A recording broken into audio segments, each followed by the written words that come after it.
ಬಾಲಕಿ ಮೇಲೆ ಅತ್ಯಾಚಾರ ಎಸಗಿರುವ ಘಟನೆ ರಾಜಸ್ಥಾನದ ಉದಯಪುರ ಜಿಲ್ಲೆಯಲ್ಲಿ ನಡೆದಿದ್ದು ಗ್ರಾಮಸ್ಥರು ತೀವ್ರ ಆಕ್ರೋಶ ವ್ಯಕ್ತಪಡಿಸಿದ್ದಾರೆ. ಆರೋಪಿ ವಿರುದ್ಧ ಕಠಿಣ ಕ್ರಮ ಕೈಗೊಳ್ಳಬೇಕು ಎಂದು ಒತ್ತಾಯಿಸಿ ಜಮಾಯಿಸಿದ ಗ್ರಾಮಸ್ಥರು ಬಸ್ಗಳು ಮತ್ತು ಪೊಲೀಸ್ ಮತ್ತು ಜಿಲ್ಲಾಡಳಿತ ಹಲವು ವಾಹನಗಳನ್ನು ಧ್ವಂಸಗೊಳಿಸಿದ್ದಾರೆ ಎಂದು ವರದಿಯಾಗಿದೆ.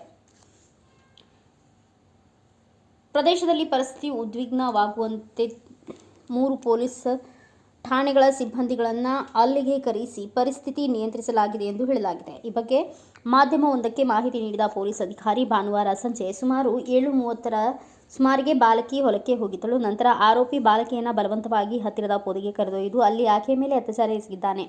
ಯಾರಿಗೂ ಹೇಳದಂತೆ ಬೆದರಿಕೆ ಹಾಕಿದ್ದಾನೆ ಎಂದು ತಿಳಿದುಬಂದಿದೆ. ಬಾಲಕಿ ಮನೆಗೆ ಹಿಂತಿರುಗಿ ತನ್ನ ಪೋಷಕರಿಗೆ ತಿಳಿಸಿದ್ದಾಳೆ. ನಂತರ ಕುಟುಂಬಸ್ಥರು ಪೊಲೀಸ್ ಠಾಣೆಗೆ ತೆರಳಿ ದೂರು ದಾಖಲಿಸಿದ್ದಾರೆ. ಬಾಲಕಿಯನ್ನು ವೈದ್ಯಕೀಯ ಪರೀಕ್ಷೆಗೆ ಆಸ್ಪತ್ರೆಗೆ ದಾಖಲಿಸಲಾಗಿದೆ ಎಂದು ಮಾಹಿತಿ ನೀಡಿದ್ದಾರೆ.